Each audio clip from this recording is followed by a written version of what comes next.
Welcome to Prabha ஜிவிடி 360. நம்ம இன்றைக்கி பார்க்க போகிற டாபிக் பார்த்திங்கன்னா ரத்தம். ஓகேங்களா, 10th நம்ம ரத்தம் பார்க்கலாம். வாங்க வீடியோக்குள்ளே போகலாம். ரத்தம் பார்த்திங்கன்னா ஒரு சிவப்பு நிறமாக இருக்கும். அது ஒரு திரவமாக இருக்கும்.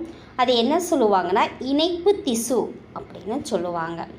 இது பார்த்திங்கன்னா மனிதனோட உடல் சுற்றோட்டத்தின் முக்கிய ஊடகமாக இருப்பது எது அப்படின்னு கேட்கலாம். அது ரத்தம். மனிதனின் உடல் சுற்றோட்டத்தின் முக்கிய ஊடகம் எது அப்படின்னா அது ரத்தம் தான். இது 2 பகுதி பொருட்கள் இருக்குது. ஒன்று பிளாஸ்மா, இன்னொன்று அது எப்படி எந்த பகுதினா திரவ பகுதியாக இருக்குது. அதில் மிதக்கும் ஆக்கக்கூறுகள் இருக்குது. அதுதான் இரத்த செல்கள்.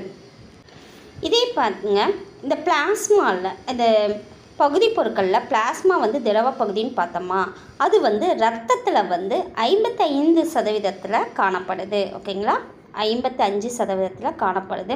இது எப்படி இருக்குன்னா சிறிதளவு காரத்தன்மையாக இருக்குது. இது உயிரற்ற செல் உட்பொருட்களை கொண்டது. இது என்னது உயிரற்ற செல் உட்பொருட்களை கொண்டது. அதுதான் என்னது கரிம பொருட்கள்னு சொல்கிறாங்க. ஓகேங்களா, அந்த கரிம பொருட்கள் என்னென்னா புரதங்கள், குளுக்கோஸ், யூரியா, நொதிகள், ஹார்மோன்கள், தாது உப்புக்கள், வைட்டமின்கள் இதெல்லாம் காணப்படுது. கரிம பொருட்களை புரதங்கள், குளுக்கோஸ், யூரியா, நொதிகள், ஹார்மோன்கள், தாது உப்புக்கள், வைட்டமின்கள். இதே பாருங்கள், இதே மிதக்கும் ஆக்கக்கூறுகள் அப்படின்னு பார்த்திங்கன்னா இரத்த செல்கள். இது 3 இரத்த அணுக்கள் இருக்குது. ஒன்று பார்த்திங்கன்னா இரத்த சிவப்பு அணுக்கள், இன்னொன்று இரத்த வெள்ளை அணுக்கள், இன்னொன்று இரத்த தட்டுக்கள் அப்படின்னு 3 இருக்குது. இப்போ பார்த்திங்கன்னா இரத்த சிவப்பு அணுக்கள் எரித்ரோசைட். ஓகேங்களா, சிவப்பாக இருக்குன்னா இல்லை எரிஞ்சு போய் சிவப்பாக காணப்படுது அப்படின்னு நாம் வச்சுக்கலாம். இப்போ ஆர்பிசினா எரித்ரோசைட்கள்னு சொல்லுவாங்க. வெள்ளை அணுக்கள்னால் லியூக்கோசைட், வெள்ளையாக இருக்குது. அதாவது க்யூட்டாக லுக்கடி பார்க்குற அளவுக்கு இருக்காங்க அப்படின்னு பார்த்துக்கலாம். அப்போ இரத்த வெள்ளை அணுக்கள் அப்படின்னா லியூக்கோசைட்டுக்கள். இரத்த தட்டுக்கள்லாம் த்ரம்போசைட்டுக்கள். ஓகேங்களா, இரத்த தட்டுக்களுக்கு இன்னொரு பேர் என்ன த்ரம்போசைட்டுக்கள். இப்போ இது 3ஐயும் பார்க்கலாம். இப்போ பாருங்கள், இரத்த சிவப்பு அணுக்கள் பார்க்கலாம். அதுதான் எரித்ரோசைட்கள். ஃபஸ்ட்டு 3 பார்த்தோம் இல்லையா, அதில் ஃபஸ்ட்டு இரத்த சிவப்பு அணுக்கள் பார்க்கலாம். எரித்ரோசைட்கள் மனித உடலில் அதிக அளவில் காணப்படக்கூடிய இரத்த அணுக்கள் பார்த்திங்கன்னா இரத்த சிவப்பு அணுக்கள் தான். இது எங்கே உருவாகுதுன்னா எலும்பு மஜ்ஜையிலேருந்து உருவாகுது. சிவப்பு நிறமாக இருக்குது. இரத்த சிவப்பு அணுக்கள் சிவப்பு நிறமாக இருப்பதற்கு காரணம் என்னென்னா அதில் ஹீமோகுளோபின் இருக்குது. அந்த ஹீமோகுளோபின் என்னன்னு சொல்லுவாங்கன்னா சுவாச நிறமின்னு சொல்லுவாங்க. சுவாச நிறமியான ஹீமோகுளோபினை ஆர்பிசி இருக்கிறதுனால அது சிவப்பு நிறமாக காணப்படுது. பாலூட்டிகளில் முதிர்ச்சி அடைந்த இரத்த சிவப்பணுவில் என்னென்ன இருக்காதுன்னு பார்த்திங்கன்னா செல் நுண்ணுறுப்புகளும் உட்கருவும் காணப்படாது. அப்படி இல்லாதனால நடுவில் என்னது குளிர்ந்த இருபுறமும் குளிர்ந்த தட்டு வடிவமாக இருக்குது. இது வாழ்நாள் பார்த்திங்கன்னா 120 நாட்கள் காணப்படுது. இது பார்த்திங்கன்னா ஆர்பிசியில் ஆக்சிஜனை நுரையீரலிருந்து திசுக்களுக்கு கடத்துவதில் பங்கு வகிக்குது. இது பார்த்திங்கன்னா இது ஆர்பிசி பார்த்திங்கன்னா ஆக்சிஜனை கொண்ட ரத்தம் நுரையீரலிருந்து திசுக்களுக்கு கடத்துவதில் பங்கு வகிப்பது ஆர்பிசி தான். அடுத்தது இரத்த வெள்ளை அணுக்கள் WBC லியூக்கோசைட்டுகள். இது பார்த்திங்கன்னா கலர் கிடையாது, நிறமற்றவை, காணப்படாதது. அதில் ஏன் நிறமற்றவையாக இருக்குன்னா அதில் ஒரு விஷயம் காணப்படலை. அது என்னென்னா ஹீமோகுளோபின் இல்லை. என்ன இருக்குன்னா உட்கருவு இருக்குது. இதில் இவை காணப்படும் இடம் எங்கெங்கே காணப்படுதுன்னா எலும்பு மஜ்ஜை, மண்ணீரல், தைமஸ், நிணநீர் முடிச்சு இதெல்லாம் காணப்படுது. இது அமீபா போன்று நகரக்கூடியதாக காணப்படுது. இது பார்த்திங்கன்னா 2 வகை இருக்குது. ஒன்று துகள்களுடைய செல்கள், இன்னொன்று துகள்கள் அற்ற செல்கள்னு 2 வகையாக இருக்குது. துகள்களுடைய செல்கள் அப்படின்னா சைட்டோபிளாசத்தில் துகள்கள் இருக்கும். உட்கருக்கள் ஒழுங்கற்றவையாக அல்லது கதுப்புகள் கொண்டவையாக காணப்படுறதுனால இது துகள்களுடைய செல்கள்னு சொல்கிறாங்க. இது ஒரு 3 வகை இருக்குது. நியூட்ரோஃபில்கள், ஈஸ்னோஃபில்கள், ஃபேசோஃபில்கள். நியூவாக ஈஸியாக ஒன்று கிடைச்சா அது பேசுமா அப்படின்னு அவங்க வச்சுக்கோங்க. இது நியூவாக ஒன்று வாங்கினா கூட அது பெருசாக வாங்கிக்கணும். ஓகேங்களா, அப்போ அளவில் பெரியது நியூட்ரோஃபில்கள். உட்கரு 2 to 7 கதுப்புகள். இது வந்து WBCயில் எவ்வளோ சதவீதம் இருக்குது அப்படின்னு பார்த்திங்கன்னா 60லேருந்து 65% நியூட்ரோஃபில்கள் காணப்படுது. இது நோய் தொற்று மற்றும் வீக்கத்தின் போது இவற்றின் எண்ணிக்கை வந்து அதிகரிக்குது. இப்போ இந்த நியூட்ரோஃபில்கள் வந்து எண்ணிக்கை அதிகரிப்பது எப்போன்னு பார்த்திங்கன்னா நோய் தொற்றின் காரணமாகவும் வீக்கத்தின் போது என்ன ஆகுன்னா இதோட எண்ணிக்கை அதிகமாக ஆகுது. அடுத்தது ஈஸ்னோஃபில்கள். இது 2 கதுப்புகள் இருக்குது, 2 to 3% காணப்படுது. இது பார்த்திங்கன்னா ஈஸியாக ஒட்டிக்குது நம்ம வச்சுக்கலாம். அப்போ ஒட்டுண்ணி தொற்று மற்றும் ஒவ்வாமை ஏற்படும் போது இதோட எண்ணிக்கை வந்து அதிகமாகுது.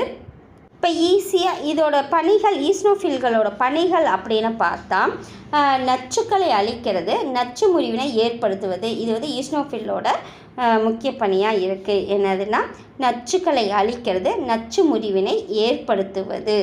இதுதான் ஈஸ்னோஃபில்லோட முக்கிய பணிகள். அடுத்தது பார்த்திங்கன்னா ஃபேசோஃபில்கள். ஃபேசோஃபில்கள் வந்து கதுப்புகளுடைய உட்கருவை கொண்டது. இது வந்து அங்கே வந்து 2 கதுப்புகள் சொன்னால் அங்கே 2 to 7 கதுப்புகள் சொன்னால் இங்கே வந்து கதுப்புகளுடைய உட்கருவு இருக்குது. 0.5% to 10% இருக்குது. இது வீக்கங்கள் உண்டாகும் போது வேதிப்பொருட்களை வெளியேற்றுகின்றன. வீக்கங்கள் உண்டாகும் போது வேதிப்பொருட்களை வெளியில் விடுவது என்னது? ஃபேசோஃபில்கள். பேசிக்கிட்டே இருந்ததுன்னா ஆசிட் ஊற்றிடுவேன் அப்படின்னு நமக்கு வச்சுக்கோங்க. அப்போ ஆசிடுங்கிறது வேதிப்பொருட்களை வெளியேறுது வீக்கங்கள் உண்டாகும் போது. அடுத்தது இது பார்த்திங்கன்னா துகள்கள் அற்ற செல்கள். சைட்டோபிளாஸ்மில் துகள்கள் காணப்படாது. இது 2 வகையாக காணப்படுது. இது பார்த்திங்கன்னா லிம்போசைட்டுகள், மோனோசைட்டுகள். இது வந்து 20லேருந்து 25% காணப்படுது. இது வந்து 5லேருந்து 6% காணப்படுது. இது வைரஸ் பாக்டீரியா நோய் தொற்றிலும் ஏதாவது நோய் தொற்று ஏற்பட்டுச்சுன்னா அது எதிர்ப்பொருட்களை உருவாக்குது. அதுக்கு ஆப்போசிட்டான ஆன்டிபாடியை வந்து உருவாகுது, அதாவது எதிர்ப்பொருட்களை உருவாக்குது. அதேமாதிரி WBCயில் பெருசு எதுன்னா மோனோசைட்டுகள். அளவில் பெருசு அப்படின்னு கேட்டாங்கன்னா, அதாவது துகள்களுடைய செல்களில் அளவில் பெருசுன்னு கேட்டாங்கன்னா நியூட்ரோஃபில்கள். மொத்தம் WBCலேயே பெருசுன்னு பார்த்திங்கன்னா மோனோசைட்டுகள். இது அமீபாய்டு வடிவம் இருக்குது. இது 5 to 6% காணப்படுது. இன்னொன்று அது விழுங்கக்கூடிய செல்களாக இருக்கிறதுனால பாக்டீரியாவை வந்து விழுங்குது. அடுத்தது பார்த்திங்கன்னா 3வது டைப் வந்து இரத்த தட்டுக்கள், த்ரம்போசைட். இது வந்து அளவில் சிறியது, நிறமற்றதாக காணப்படுது. எப்படி வந்து WBC நிறமற்றதாக காணப்படுதோ அதே மாதிரி இரத்த தட்டுக்களும் நிறமற்றதாக காணப்படுது. இது அளவில் சிறியதாக இருக்குது, உட்கருவு கிடையாது. எப்படி RBCயில் உட்கருவு இல்லையோ அதே மாதிரி இரத்த தட்டுக்களையும் உட்கருவு கிடையாது. இது ஒரு கன மில்லி மீட்டருக்கு ரத்தம் வந்து 2,50,000லேருந்து 4 லட்சம் வரைக்கும் இரத்த தட்டுக்கள் காணப்படுது. வாழ்நாள் பார்த்திங்கன்னா 8லேருந்து 10 நாட்கள் வரை காணப்படுது. இரத்த உறைதலின் முக்கிய பங்கு வகிக்குது. காயங்கள் ஏற்படும் போது இரத்த உறைதலை ஏற்படுத்தி இரத்த போக்கனை வந்து தடுக்குது. அடுத்தது பார்த்திங்கன்னா இப்போ WBC, RBC இரத்த தட்டுக்கள்லாம் பார்த்தோம்னா இது அதிகமானால் என்ன ஆகும், கம்மியானால் என்ன ஆகும் அப்படிங்கிறது பார்க்கலாம். இது கம்மியாகும்போது யான்னு முடியும். ஓகேங்களா? அதிகமாக இருக்குது சைட்டோசிஸ் அப்படின்னு முடியும். ஓகேங்களா? இப்போ RBC எண்ணிக்கை குறைஞ்சதுன்னா அனிமிக்காக இருக்கும் அப்படின்னு சொல்கிறோம் இல்லையா? இப்போ RBC குறைஞ்சதுனால தான் அனிமியாவாக இருக்காங்க. WBC அதிகமானுச்சுன்னா அது WBCனாவே லியூக்கோசைட்டுகள் அப்படின்னு சொல்லுவோம் இல்லையா? அப்போ லியூக்கோசைட்டோசிஸ். அப்போ குறைஞ்சதுன்னா லியூக்கோஃபினியா. ஓகேங்களா? அடுத்தது இரத்த தட்டுக்கள் எண்ணிக்கை குறைஞ்சதுன்னா த்ரம்போசைட்டோஃபினியா.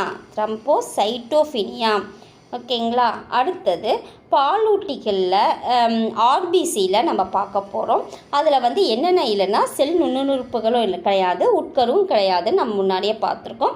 அதனால் என்னது 2 புறமும் குளிர்ந்த அமைப்பே இருக்குது. அந்த கேப்பில் என்ன நடைபெறும்னா அதிகம் அளவு கொண்ட ஆக்சிஜன் இணைவதற்கான மேற்பரப்பை வந்து அது பெற்றிருக்கு. அடுத்தது RBCயில் மைட்டோகாண்ட்ரியா இல்லாத இருக்கனால இப்போ நுண்ணுறுப்புகளும் உட்கருவும் இல்லைன்னா அதில் ஆக்சிஜன் நிறைந்த ரத்தத்தை வந்து அதில் வந்து ஃபில் ஆகிறதுக்காக இருக்குது. அதே மைட்டோகாண்ட்ரியா இல்லைன்னா அதிக அளவு ஆக்சிஜனை திசுகளுக்கு வந்து கடத்துவதை அனுமதிக்குது. அதிகளவு ஆக்சிஜனை திசுகளுக்கு கடத்த உதவுது மைட்டோகாண்ட்ரியா இல்லாதனால தான். இதை எண்டோபிளாஸ்மிக் வலைப்பின்னலும் அதில் கிடையாது. அது ஏன் அப்படின்னு பார்த்தீங்கன்னா, மெல்லிய இரத்த தந்துதிகளுக்குள் அதிக மீளும் தன்மை பெற்ற ஆர்பிசியை எளிதாக ஊடுருது. அதான் அந்த மெல்லிய இரத்த தந்துதிகள் இருக்கு இல்லைங்களா, அந்த பைப்பு மாதிரி, அதுக்குள்ளார மீளும் தன்மை பெற்ற ஆர்பிசி வந்து ஈஸியாக மூவ் ஆகுறதுக்காக எண்டோபிளாஸ்மிக் வலைப்பின்னல் அதில் காணப்படலை. அடுத்தது பார்த்திங்கன்னா பனிகள் பார்த்திங்கன்னா சுவாச வாயுக்களை கடத்துது. இதில் வந்து இரத்தத்தோட பனிகள் அப்படின்னு பார்த்திங்கன்னா சுவாச வாயுக்கள் எதுனா O2வும் CO2வும் கடத்துது. அதேமாரி செரிமானம் அடைந்த உணவுப் பொருட்களை வந்து எல்லா செல்களுக்கும் கடத்துது.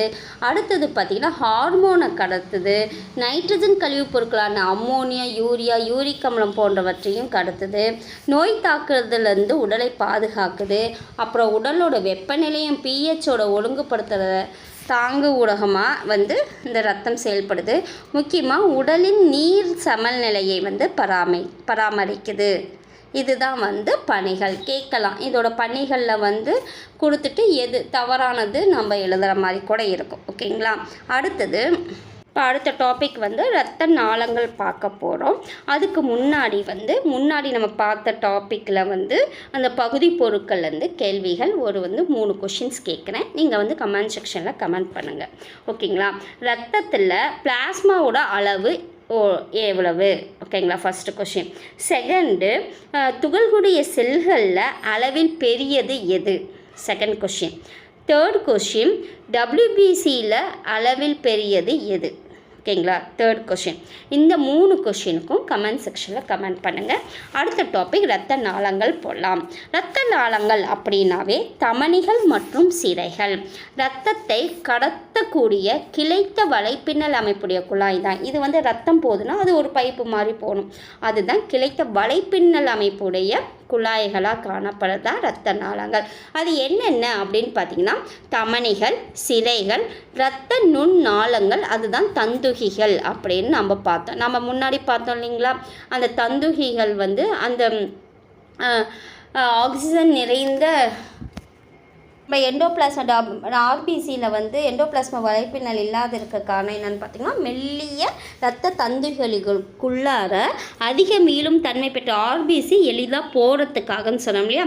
அந்த தந்துகிகள் தான் எதுன்னு பார்த்திங்கன்னா இரத்த நுண்ணாளங்கள்னு சொல்கிறாங்க.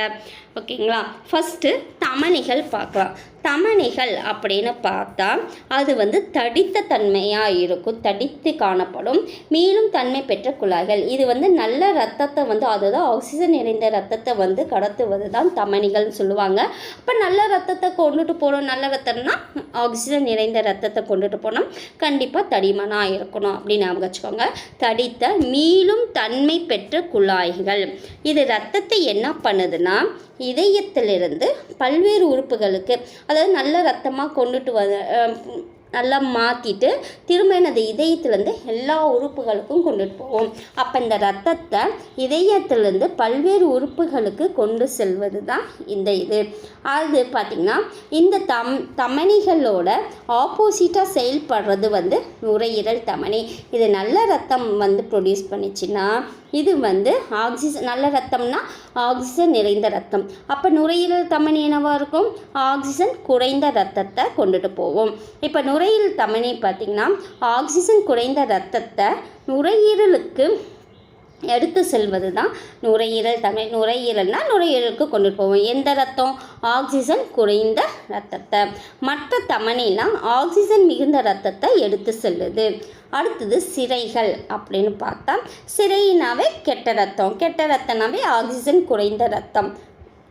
அப்போ வந்து அதுக்கு மெல்லிய சுவரால் ஆனது மிருதுவானதாக காணப்படக்கூடிய இதுதான் சிரைகள்.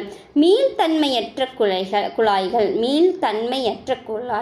அங்கே மீளும் தன்மையுடைய குழாய்களாக தான் வந்து தமனிகள் பார்த்தோம்.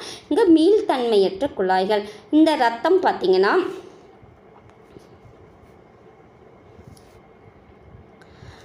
இப்போ நாம் அங்கே பார்த்தது இதயத்திலிருந்து பல்வேறு உறுப்புகளுக்கு கொண்டுட்டு போகுது, நல்ல ரத்தத்தை தான் பல்வேறு உறுப்புகள் கொண்டு போகும். இப்போ வந்து கெட்ட ரத்தம் அங்கங்கே இருக்கிற, அதாவது ஆக்சிஜன் குறைந்த ரத்தத்தை திரும்பவும் என்னது இதயத்துக்கு கொண்டுட்டு போய் அந்த ப்ராசஸ் பண்ணி நல்ல ரத்தமாக மாற்றணும். அப்போ சிரைகள்னாவே ஆக்சிஜன் குறைந்த ரத்தத்தை எடுக்கும். அப்போ ஆக்சிஜன் மிகுந்த பல்வேறு உறுப்புகள் வந்து இதயத்துக்கு கொண்டுட்டு வர ரத்தம் பார்த்திங்கன்னா சிரைகள் தான். இதே நுரையீரல் சிரைனா என்னது, ஆக்சிஜன் நிறைந்த ரத்தம்.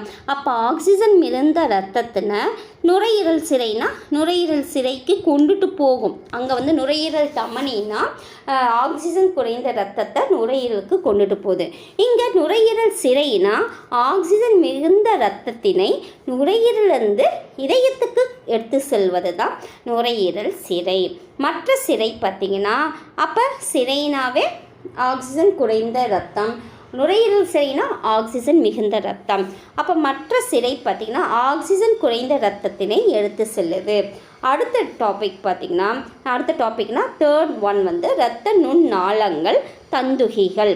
கிளைத்த மெல்லிய நுண் தமனிகள், அதாவது தமனிகள் அப்படிங்கிறது கொஞ்சம் பெருசாக, இதுலேருந்து சின்ன சின்னதாக போகிறது தான் கிளைத்த மெல்லிய நுண் தமனிகள். இதுக்கு பேர் வந்து ஆர்ட்ரியோல்கள்னு சொல்லுவாங்க. கிளைத்த மெல்லிய நுண் தமனிகள் வந்து ஆர்ட்ரியோல்கள். அதெல்லாம் இணைஞ்சி குறுகிய இரத்த நுண்ணாளங்களை உருவாக்குது. அது திரும்பவும், அதாவது அதெல்லாம் இணைஞ்சி குறுகிய இரத்த நுண்ணாளங்களை உருவாகுது. அதெல்லாம் இணைஞ்சி வெண்ணியூல்கள் அல்லது சிரைகளாக உருவாகுது. ஓகேங்களா?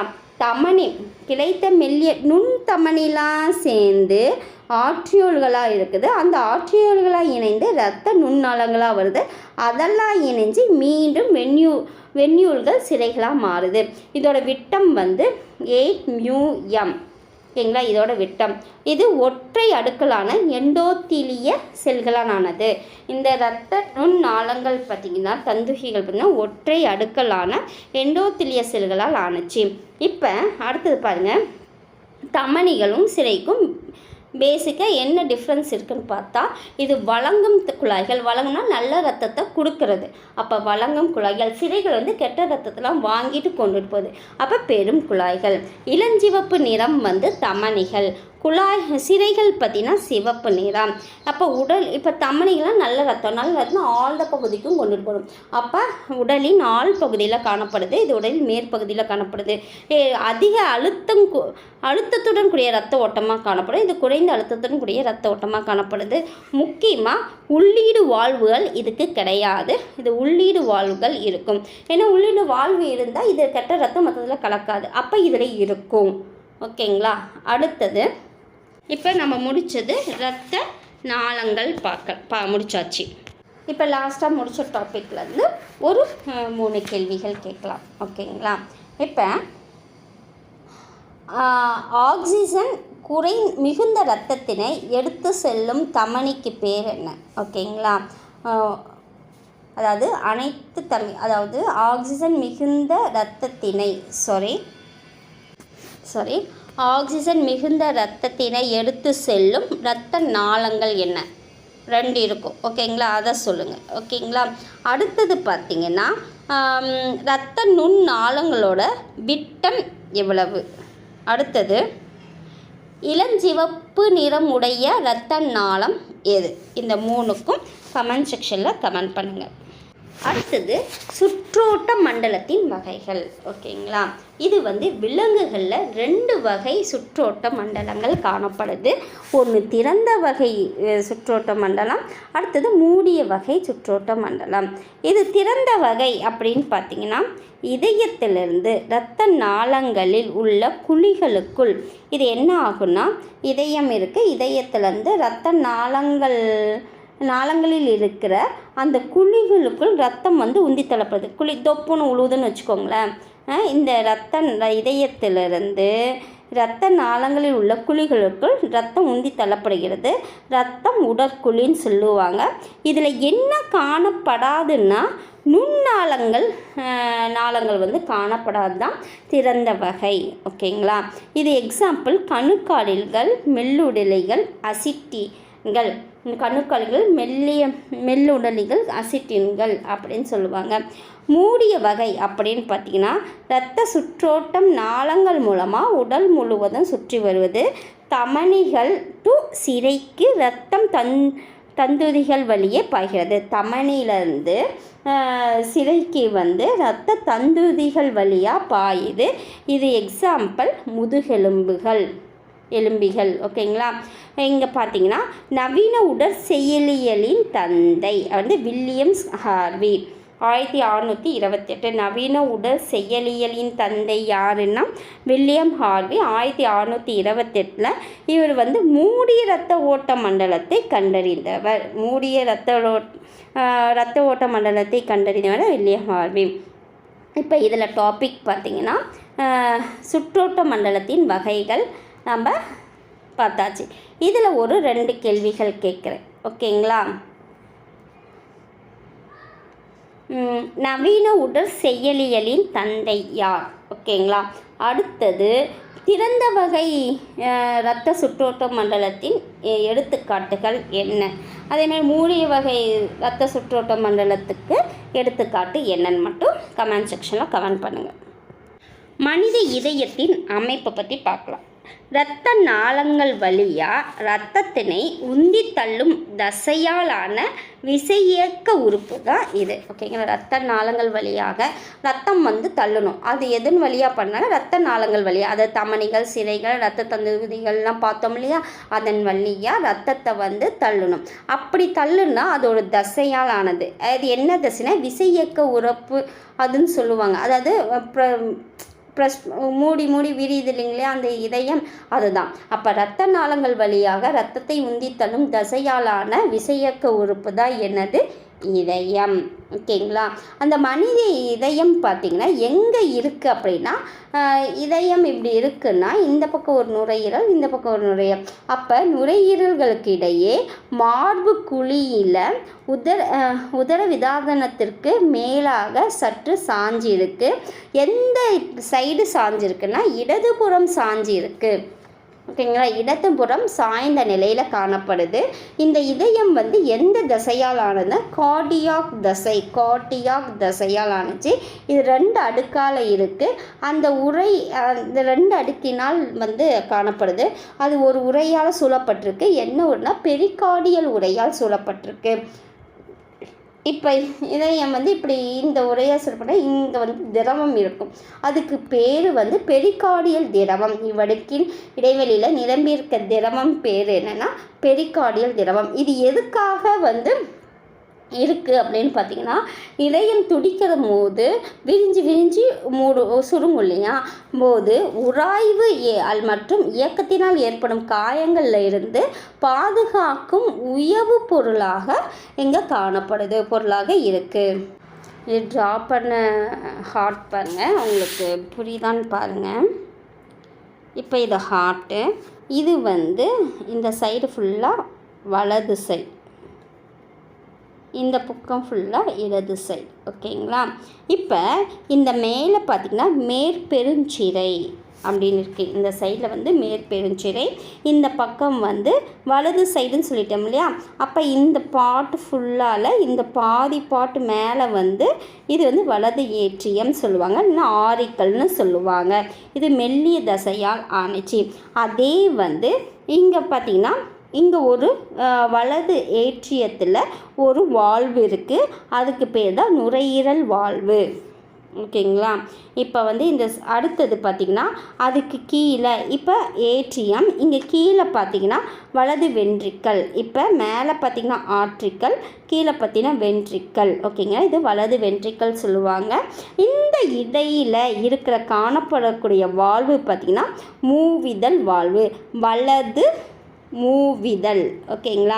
எப்படி ஞாபகம் வச்சுக்கோங்க. இப்போ வலது சைடில் இருக்கிறது தான் மூவிதல் வால்வு. ஓகேங்களா. கீழே பாருங்கள், இந்த பக்கம் கீழ் சிறை, அங்கே மேற்பெருஞ்சிறை பார்த்தோம் இல்லையா, கீழே கீழ்பெருஞ்சிறை இங்கே காணப்படுது. ஓகேங்களா. இது பாருங்கள். அடுத்தது இங்கே பாருங்கள், இந்த சைடு நம்ம என்னென்ன பார்த்துருக்கோம், மேலே மேற்பெருஞ்சிரை, இந்த சைடு வலது ஏற்றியம், இன்னும் ஆரிக்கல் சொல்லுவாங்க. அது வலது ஏரிக்கல்ல இருக்கிற வாழ்வு வந்து நுரையீரல் வாழ்வு. ஆரிக்கலுக்கும் வென்ட்ரிக்கலுக்கும் இடையில் காணப்படக்கூடிய வாழ்வு வந்து மூவிதழ் வாழ்வு. கீழே வந்து வலது வென்ட்ரிக்கல், கீழ் சிரை வந்து இங்கே காணப்படுது. அடுத்தது பார்த்திங்கன்னா இந்த சைடு பெருந்தமனி, இங்கே பெருசாக இருக்குது பாருங்கள், இது பெருந்தமனி, இது நுரையீரல் பொது தமனி. ஓகேங்களா, இந்த சைடில் என்னென்ன இருக்குன்னா பெருந்தமனி, நுரையீரல் பொது தமனி, இங்கே வந்து நுரையீரல் சிரை. ஓகேங்களா, இப்போ தமனி இது ஒரே சைடு தான், நுரையீரல் பெருந்தமனியும் நுரையீரல் சிரையும் காணப்படுது, இந்த சைடு காணப்படுது. அடுத்தது பார்த்திங்கன்னா இது இடது சைடில் வந்து இந்த பாட்டு வந்து இடது ஏற்றியம், இது வந்து மெல்லிய தசையால் ஆனது. கீழே வந்து இடது வென்ட்ரிக்கல், இது கீழ் சிரையாக காணப்படுது, கீழறையாக காணப்படுது. இதுக்கு இடையில் இருக்கிறது ஈரிதழ் வாழ்வு. நம்ம வந்து வலது ஏரிக்களுக்கும் வலது வென்ட்ரிக்கலுக்கும் இடையே காணப்படுது மூவிதழ் வாழ்வு. இடது ஏரிக்களுக்கும் இடது வென்ட்ரிக்கலுக்கும் இடையே காணப்படுவது ஈரிதழ் வாழ்வு. கீழே வந்து பெருந்தமனி. ஓகேங்களா, நாம் இங்கே வந்து பெருஞ்சிரை பார்த்தோம் இல்லைங்களா, அதேமாரி இந்த பக்கம் பார்த்திங்கன்னா பெருந்தமனி, கீழே வந்து நுரையீரல். நமக்கு எனக்கு புரிகிற மாதிரி போட்டிருக்கேன். ஓகேங்களா, அடுத்தது பார்த்திங்கன்னா இப்போ புக்கில் பார்த்திங்கன்னா இதயம் வந்து எத்தனை அறைகளை கொண்டது, இதயம் வந்து எத்தனை அறைகளை கொண்டதுன்னா 4 அறைகள் கொண்டது.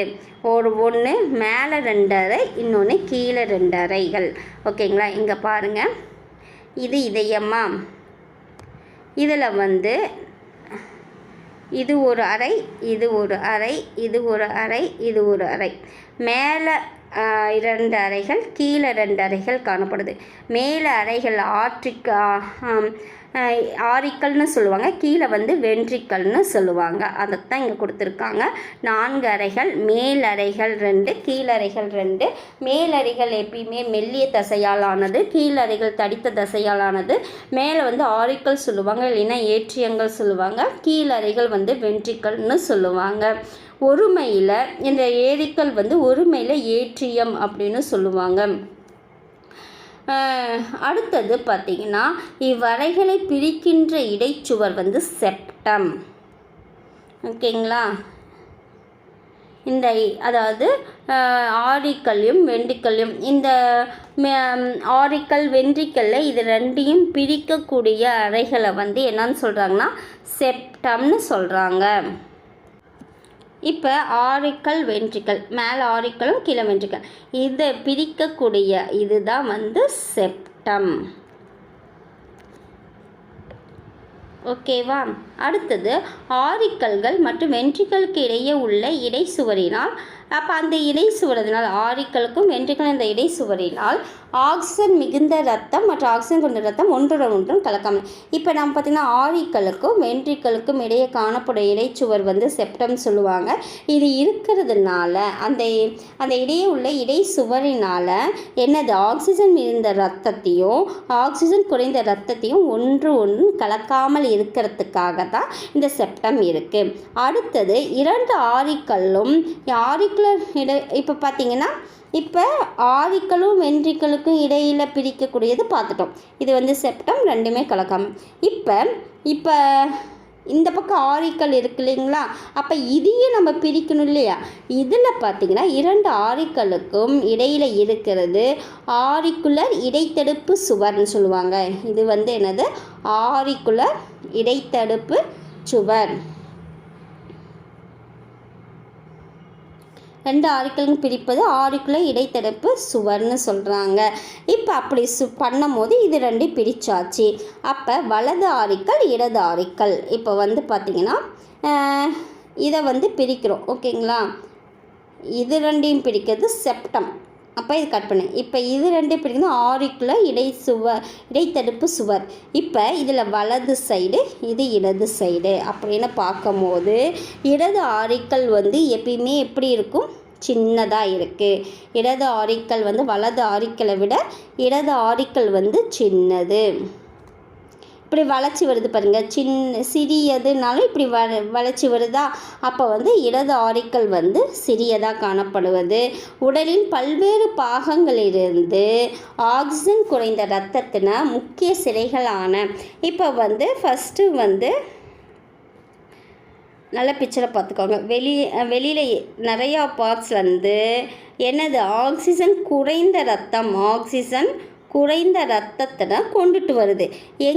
எதன் வழியாக கொண்டு வந்தால் மேற்பெருஞ்சிரை, கீழ்பெருஞ்சிரை, கரோனரி சைனஸ் அப்படின்னு 3 விதை மூலமாக வலது ஆரிக்கல்ல உள்ளார நுழையுது. ஓகேங்களா? அப்புறம் பெருகுது. அப்புறமேட்டு நுரையீரலிருந்து ஆக்சிஜன் மிகுந்த ரத்தத்தின, இப்போ வந்து என்னது ஆக்சிஜன் குறைந்த ரத்தம் எங்கதில் வருது, பல்வேறு உறுப்புகள் வந்து ஆக்சிஜன் குறைந்த ரத்தத்தின மேற்பெருஞ்சிரை, கீழ்பெருஞ்சிரை, கரோனரி சைனஸ் மூலமாக வலது ஆரிக்கல்குள்ளார வருது. ஓகேங்களா? அடுத்தது அப்போ அதாவது இப்படி வருது, இப்படி வந்து இதுக்குள்ளார அப்படியே இப்படி வருது. ஓகேங்களா? இதே வந்து ஆக்சிஜன் குறைந்த ரத்தத்தை பார்த்துட்டோமா. இப்போ ஆக்சிஜன் மிகுந்த ரத்தம்னா இங்கே நுரையீரல் இருக்குன்னா இங்கேருந்து ஆக்சிஜன் குறைந்த ரத்தத்தின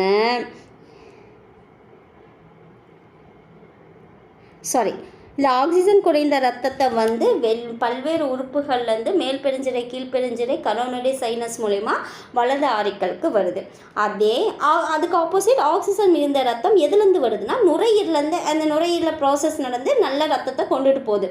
எப்படி கொண்டுட்டு போகுதுன்னா நுரையீரல் சிரைனா ஆக்சிஜன் குறைந்த ரத்தம், நுரையீரல் சிரைனா ஆக்சிஜன் மிகுந்த ரத்தம். அப்போ நுரையீரலிருந்து ஆக்சிஜன் மிகுந்த ரத்தத்தை நுரையீரல் சிரை மூலமா எந்த சைடுக்கு எங்கே போகுது, இடது ஆரிக்கல்ல போகுது.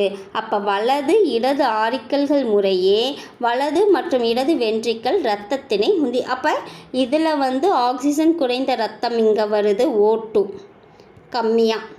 இது மூலிமா ஆக்சிஜன் மிகுந்த ரத்தத்தை உள்ளார வருது. இப்போ இது மூலிமா இப்போ அடுத்தது வென்ட்ரிக்கலுக்கு போகுது. இதன் மூலிமா தான் வலது இடது ஆரிக்கல் முறையே வலது இடது வென்ட்ரிக்கலுக்கு ரத்தத்தின உந்தி தள்ளப்படுது. ஓகேங்களா? அடுத்தது இதயத்தின் கீழறைகள் தான் வென்ட்ரிக்கல்னு சொல்கிறோமா.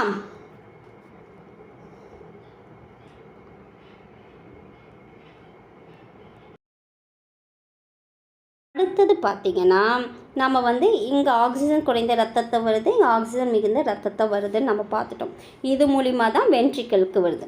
இப்போ ஆரிக்கல்லை பற்றி பார்த்தோம். இப்போ வென்ட்ரிக்கலை பற்றி பார்க்கலாம். இப்போ இதில் கீழறையான வென்ட்ரிக்கலை பற்றி பார்க்கலாம். இப்படி ரத்தத்தை உந்தி தள்ளப்படும் போது வென்ட்ரிக்கல் வழியாக வருது. ஓகேங்களா?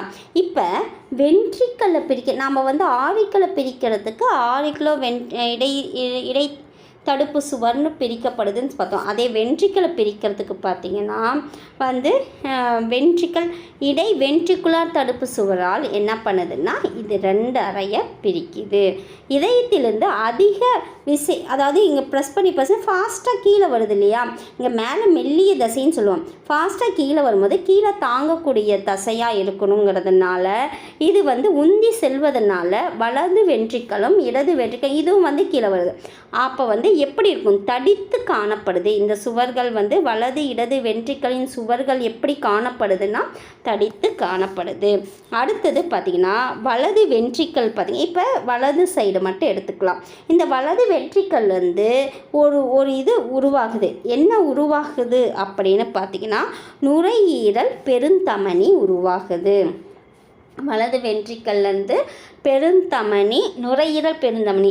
அதாவது வலது சைடு எப்பயுமே பார்த்திங்கன்னா நம்ம ஆக்சிஜன் குறைந்த ரத்தத்தை பார்க்குறோம், அங்கே சிரை மூலிமா தான் வருது. அப்போ தமனினா நல்ல ரத்தம், அப்போ அது கீழே இருக்கிறது நுரையீரல் பெருந்தமனி அப்படின்னா ஆக்சிஜன் குறைந்த ரத்தம் தான். அப்போ கீழே பார்க்க மேலே இருக்கிறது சிரை, கீழே இருக்கிறது பார்க்கும்போது ஒரு பெருந்தமனி. அது என்ன தமனி, நுரையீரல் பொது தமனியாக இருக்குது. அது எங்கே காணப்படுதுன்னா வலது வென்ட்ரிக்கல்லேருந்து காணப்படுது. அப்படி வலது வென்ட்ரிக்கல்லேருந்து உருவான நுரையீரல் பொது தமனி பார்த்திங்கன்னா 2ஆக பிரியுது. ஒன்று வலது வலது சைடாகவும் இன்னொன்று இடது நுரையீரல் தமனியாக பிரிக்கப்படுது. வலது மற்றும் இடது நுரையீரல் தமனிகள் முறையே என்ன பண்ணுது, வலது சைடில் இருக்கிற நுரையீரலுக்கும் வலது சைடில் இருக்க இங்கே ஒரு நுரையீரல் இருக்கும். ஓகேங்களா?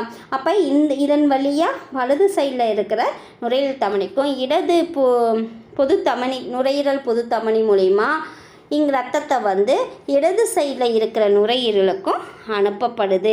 எந்த ரத்தத்தைனா ஆக்சிஜன் குறைந்த ரத்தத்தை செலுத்தப்படுது.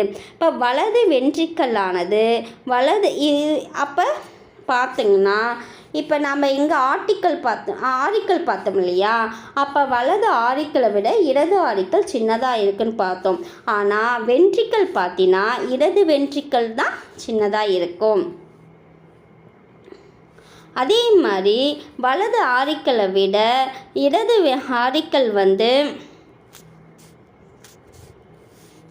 3 மடங்கு வந்து தடிமனாக காணப்படும். ஓகேங்களா? அப்போ வலது வென்ட்ரிக்கலை விட இடது வென்ட்ரிக்கல் பார்த்திங்கன்னா எப்படி இருக்கும், வந்து சற்று பெருசாகவும் இருக்கும். அதே மாதிரி சற்று பெரிதாகவும் சற்று குறுகலாகவும், அப்புறம் அதனுடைய சுவர் வந்து வலது வென்ட்ரிக்கலை விட 3 மடங்கு தடிமனாகவும் காணப்படுது. வலது வென்ட்ரிக்கல்லிருந்து இப்போ நம்ம எப்படி வலது சைடில் இருக்கிற வென்ட்ரிக்கல்லேருந்து நுரையீரல் பொது தமனி வெளியில் வர மாதிரி இங்கே வந்து இடது வென்ட்ரிக்கல்லிருந்து பெருந்தமனி வெளியில் இருக்குது. ஓகேங்களா? இந்த பக்கம் நுரையீரல் பொது தமனி, இந்த பக்கம் இருக்கிறது பெருந்தமனினாவே ஆக்சிஜன் மிகுந்த ரத்தத்தை இருக்கும். ஆக்சிஜன் மிகுந்த ரத்தத்தின பெருந்தமனி வந்து கொடுக்குது. ஓகேங்களா? உடலில் அனைத்து பகுதிகளுக்கும் இப்போ இதுலேருந்து இப்போ நல்ல ரத்தம் தானே இதில் வருது. இது வந்து எதன் மூலிமா வெளியில் வருதுன்னா பெருந்தமனி மூலமாக வெளியில் வந்து எல்லா பக்கங்களுக்கும் ஆக்சிஜன் மிகுந்த ரத்தத்தை கொடுக்குது. இது வந்து கரோனரி தமனி இதய தசைகளுக்கு ரத்தத்தை. அப்போ இதய தசை உள்ளார இப்போ நல்ல ரத்தத்தை வெளியில் பார்ட்ஸுக்கு அனுப்புது பெருந்தமனி.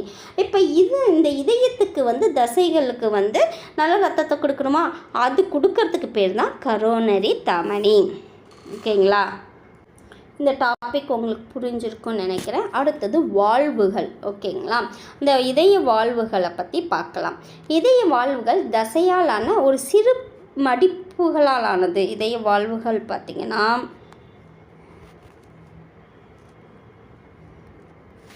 இப்போ கொடுத்தது தான் இந்த இதில் கொடுத்துருக்கேன். ஓகேங்களா?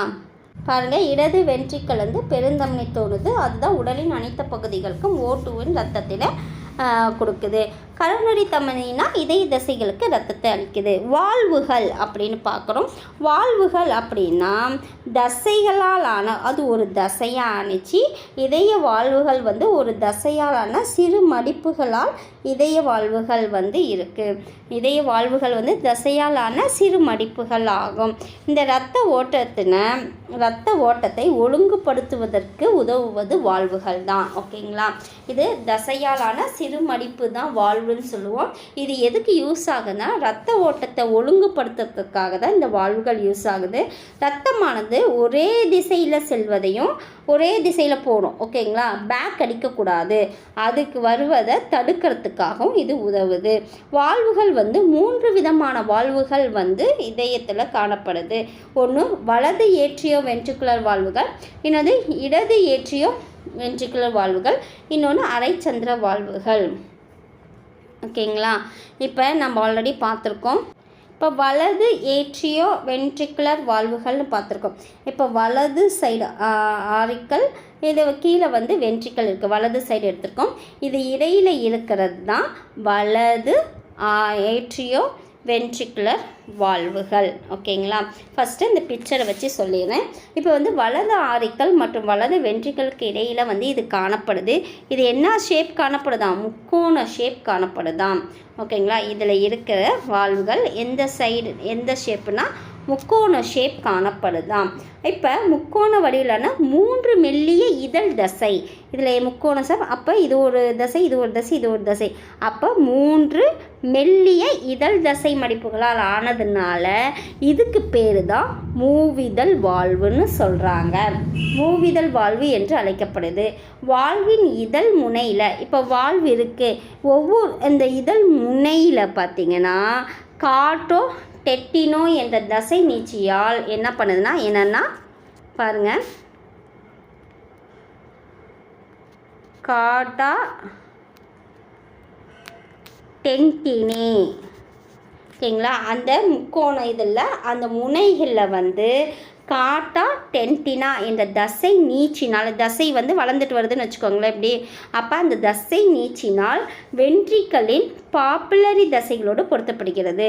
அது வந்து வென்ட்ரிக்கல் இருக்கு இல்லையா, இதில் வந்து ஒரு தசை இருக்குது, அது என்னது பாப்புலரி தசைகளோடு பொருத்தப்படுது. ஓகேங்களா, இப்போ அந்த வால்வு வந்து முக்கோண வடிவத்தில் இருக்குது. அந்த முக்கோண வடிவத்தில் இருக்கனால மூவிதழ் வாழ்வுன்னு சொல்கிறாங்க. அந்த ஒவ்வொரு வாழ்வின் இதழ் முனையில் காட்டினா டென்டினா என்று தசை நீட்சியால் என்னது வென்ட்ரிக்கலில் ஜாயிண்ட் ஆகுது. அந்த வென்ட்ரிக்கல் என்ன தசைக்குன்னா பாப்புலரி தசைகளோட பொருத்தப்படுது. இதுதான் இங்கே கொடுத்துருக்காங்க. பாருங்க, வலது ஏரிக்கல் வென்ட்ரிகுலர் வால்வு தான் வலது ஆரிக்கலையும் வலது வென்ட்ரிக்கலையும் பிரிக்கக்கூடியது. இது முக்கோண வடிவில் இருக்குது. 3 மெல்லிய இதழ் தசை மடிப்புகளால் ஆனதுனால இது மூவிதழ் வாழ்வுன்னு சொல்கிறாங்க. வாழ்வில் இதழ் முனையில் வந்து காட்டா டெட்டினா என்ற தசை நீட்சியால் வென்ட்ரிக்கல் இருக்கிற பாப்புலரி தசைகளோடு பொருத்தப்பட்டிருக்கு. அடுத்து இப்போ இதில் பார்த்திங்கன்னா இடது சைடு எடுத்துக்கிறோம். இப்போ இடது சைடில் ஆரிக்கலையும் வென்ட்ரிக்கலையும் பிரிக்கக்கூடிய வாழ்வு தான் ஈரல் வாழ்வு. ஏன் ஈறுதல் வாழ்வுன்னு சொல்கிறாங்கன்னு பார்த்திங்கன்னா 2 கதுப்புகள் போல் இருக்கிறதுனால ஈறுதல் வாழ்வுன்னு சொல்கிறாங்க. மிட்ரல் வாழ்வு 2 பேரை வச்சு மிரட்டுறாங்க அப்படின்னு நமக்கு 2 பேரை வச்சு மிரட்டுறாங்க. அப்போ ஈறுதல் வாழ்வு 2 கதுப்புகள் போல் அமைந்திருக்கனால ஈறுதல் வாழ்வுன்னு சொல்கிறாங்க. இது வந்து மிட்ரல் வாழ்வுன்னு சொல்கிறாங்க. இதுதான் வந்து இடது ஏட்ரியோ வென்ட்ரிகுலர் வாழ்வுகள். அடுத்தது அரைச்சந்திர வாழ்வுகள். கையோடு இதை பார்த்தலாம். இதயத்திலிருந்து வெளியேறும் முக்கிய தமனிகளில், இப்போ இதயத்திலிருந்து, ஓகேங்களா, அரைச்சந்திர வாழ்வு, இப்போ இதயத்திலிருந்து வெளியேற முக்கிய தமனிகளில் என்னென்னது, பெருந்தமனி ஒன்று இருக்குது, இன்னொன்று நுரையீரல் நுரையீரல் தமனின்னு 2 இருக்குது.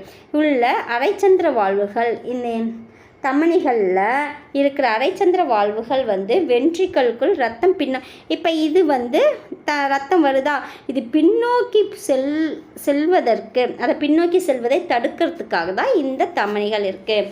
ஓகேங்களா, இதயத்திலிருந்து வெளியே வர முக்கிய தமனிகளில் என்ன தமனி இருக்குது, பெருந்தமனியும் நுரையீரல் பெருந்தமனி இருக்குது. அந்த தமனிகளில் இருக்கிற வாழ்வுகள் தான் அரைச்சந்திர வாழ்வு. அது எதுக்கு யூஸ் ஆகுதுன்னா வென்ட்ரிக்கலுக்குள் ரத்தம் பின்னோக்கி செல்வதை வந்து தடுக்கப்படுது. இவை நுரையீரல் மற்றும் பெருந்தமனி அரைச்சந்திர வாழ்வுகள். இந்த நுரையீரல் மற்றும் பெருந்தமனியை வந்து என்னன்னு சொல்கிறாங்கன்னா அரைச்சந்திர வாழ்வுகள்னு சொல்கிறாங்க. பாருங்கள், இடது ஏட்ரியோ வென்ட்ரிகுலர் வாழ்வுன்னா இது 2 இது இடது ஆரிக்கல்லையும் இடது வென்ட்ரிக்கலையும் பிரிக்கிறது தான் வந்து இடது ஏட்ரியோ வென்ட்ரிகுலர் வாழ்வு. 2 கதுப்புகள் போல் அமைஞ்சிருக்கிறதுனால ஈறுதல் வாழ்வு இல்லைன்னா மிட்ரல் வாழ்வுன்னு சொல்கிறாங்க. ஓகேங்களா, அடுத்தது பார்த்திங்கன்னா அரைச்சந்திர வாழ்வுன்னா இதயத்திலேருந்து வெளியில் வந்து முக்கியமான தமனிகள் வந்து 2 வெளியில் வருது, பெருந்தமனி நுரையீரல் பெருந்தமனி. அதை தான் வந்து என்னன்னு சொல்கிறாங்கன்னா அரைச்சந்திர வாழ்வுகள்னு சொல்கிறாங்க. அது எதுக்காகனா வென்ட்ரிக்கல்லேருந்து ரத்தம் பின்னோக்கி செல்வதை தடுக்கிறதுனால வந்து அது வந்து அரைச்சந்திர வாழ்வுன்னு சொல்கிறாங்க. நுரையீரல் மற்றும் பெருந்தமனி அரைச்சந்திர வாழ்வுகள்னு சொல்கிறாங்க. முக்கியமாக பாருங்கள், முதுகெலும்புகளில் அறைகளை வச்சு பிரிக்கிறாங்க. 2 அறைகள், மீன்கள் 2 இப்படி போடுறோமா, அப்போ மீனுக்கும் இப்படி சுழிச்சுறோமா மீன்கள். 3 அறைகள், 3க்கு 1 மைனஸ் பண்ண இருவாழ்விகள். முழுமையுற 4 அறைகள்னால் ஊர்வன. 4 அறைகள்னால் பறவைகள், பாலூட்டிகள், முதலை, ஊர்வனெல்லாம் இருக்குது. அடுத்தது பார்த்திங்கன்னா இப்போ அடுத்த டாபிக்னா இரத்த ஓட்டத்தின் வகைகள். இதுக்கு முன்னாடி வந்து நம்ம பார்த்து இது மனித இதயத்தின் அமைப்பில் வந்து ஒரு 3 கொஷின் நான் கேட்குறேன். ஓகேங்களா, இப்போ மூவிதழ் வாழ்வுகள் எதற்கு இடையே காணப்படுது? ஓகேங்களா, ஃபஸ்ட்டு கொஷின்.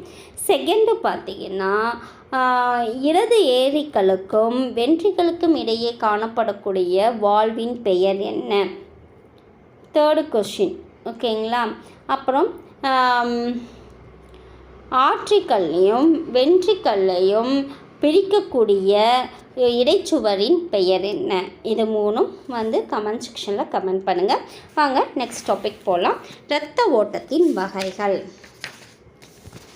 நம்ம உடலில் ஆக்சிஜன் நிறைந்த ரத்தமும் ஆக்சிஜன் குறைந்த சுற்றோட்டங்களை கொண்டது தான் நம்ம உடல். ரெண்டுமே இருக்கும். ஆக்சிஜன் மிகுந்த ரத்தமும் இருக்கும், ஆக்சிஜன் குறைந்த ரத்த ஓட்டமும் நம்ம உடலில் ஃப்ளோ ஆகிட்டே இருக்கும். அந்த சுற்றோட்டங்களில் கொண்டது. இதன் வகையாக நம்ம 3 வகை பார்க்கலாம். சிஸ்டமிக் அல்லது உடல் இரத்த ஓட்டம், நுரையீரல் இரத்த ஓட்டம், இன்னொன்று கரோனரி இரத்த ஓட்டம். இது பார்த்திங்கன்னா சிஸ்டமிக்னா உடலில் பாயக்கூடிய இரத்த ஓட்டமே. நுரையீரலுக்கும் இதயத்துக்கும் இந்த சம்மந்தப்பட்டது நுரையீரல் இரத்த ஓட்டம். அடுத்தது கரோனரி இரத்த ஓட்டம். கரோனரினா இதயத்தில் காணப்படக்கூடியது. இப்போ ஃபஸ்ட்டு சிஸ்டமிக் அல்லது உடல் இரத்த ஓட்டம் அது என்னன்னு பார்க்கலாம். நம்ம ஆல்ரெடி என்ன சொன்னோம், பல உறுப்புகள்லேருந்து ஆக்சிஜன் குறைந்த ரத்தத்தை நமக்கு மேற்பெருஞ்சிரை கீழ்பெருஞ்சிரை கரோனரி இது மூலயமா உள்ளார கொண்டுட்டு அந்த ப்ராசஸ் கொண்டுட்டு நுரையீரல் சம்மந்தமாக வெளியில் நுரையீரலுக்கு போய் அது பார்த்தோம் இல்லையா, அதுதானே பார்த்தோம். இப்போ ஆக்சிஜன் குறைந்த ரத்தத்தை மேற்பெருஞ்சிரை கீழ்பெருஞ்சிரை கரோனரி சைனஸ் மூலயமா உள்ளார வலது ஆரிக்கலுக்கு அது கீழே வலது வென்ட்ரிக்கல் மூலிமா கீழே நுரையீரல் பொதுத்தமனி மூலிமா 2ஆக பிரியுது. வலது இடது நுரையீரல் பொதுத்தமனி பிரிஞ்சு நுரையீரலில் போய் அந்த கெட்ட அதாவது ஆக்சிஜன் குறைந்த ரத்தத்தை நல்ல ரத்தமாக மாற்றி அந்த ரத்தம் நம்ம என்னன்னு பார்த்தோம், நுரையீரல் சிரை மூலமா உள்ளார போய் இடது ஆரிக்கல்லேருந்து இடது வென்ட்ரிக்கல் வழியாக பெருந்தமனி மூலிமா நல்ல ஆக்சிஜன் மிகுந்த ரத்தத்தை பல்வேறு உடல் உறுப்புகளுக்கு போகுது. இதுதான் ப்ராசஸ். ஓகேங்களா. இதில் சிஸ்டமிக் அல்லது உடல் இரத்த ஓட்டம்னா என்ன அப்படின்னா அப்போ உடலில் சிஸ்டமிக் அப்படின்னா உடலில் பாயக்கூடிய பல்வேறு உறுப்புகளுக்கு பாயக்கூடிய இரத்த ஓட்டத்தை தான் சொல்கிறாங்க.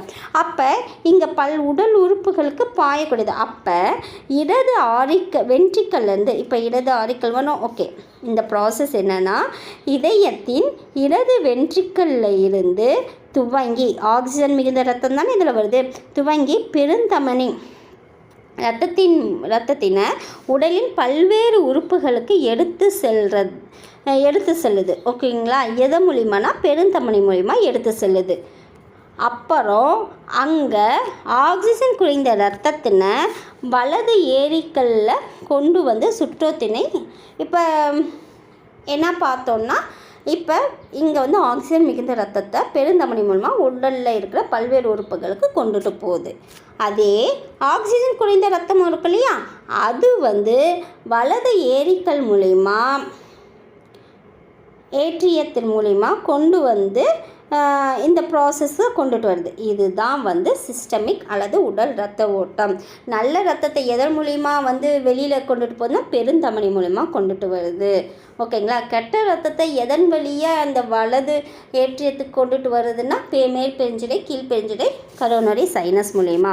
அதைத்தான் இங்கே சொல்லியிருக்காங்க. பாருங்கள், இரத்தத்தின் இடது வென்ட்ரிக்கல்லேருந்து துவங்கி ஆக்சிஜன் மிகுந்த இரத்தத்தினை பல்வேறு உறுப்புகளுக்கு எடுத்து செல்வது எது பெருந்தமனி மூலமா நடக்குது.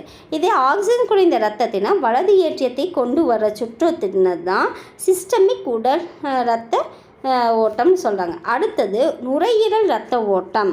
ஓகேங்களா.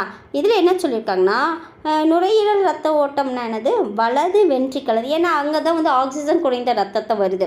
வலது வென்ட்ரிக்கல் இருந்து ரத்தம் நுரையீரல் தமனி மூலிமா நுரையீரல் அடையுது. நுரையீரலிருந்து ஆக்சிஜன் பெற்ற ரத்தத்தை நுரையீரல் சிறு மூலிமா இதயத்தின் இடது ஏற்றியத்தை வந்தடையும். இப்போ இங்கே முக்கியமாக என்னென்னா சிஸ்டமிக் உடல் ரத்தம்னா வென்ட்ரிக்கல்லேருந்து ஆரிக்கலுக்கு போகும். எந்த வென்ட்ரிக்கல்லேருந்துன்னா இடது வென்ட்ரிக்கல்லேருந்து வலது ஆரிக்கலுக்கு போவது சிஸ்டமிக் உடல் இரத்த ஓட்டம்.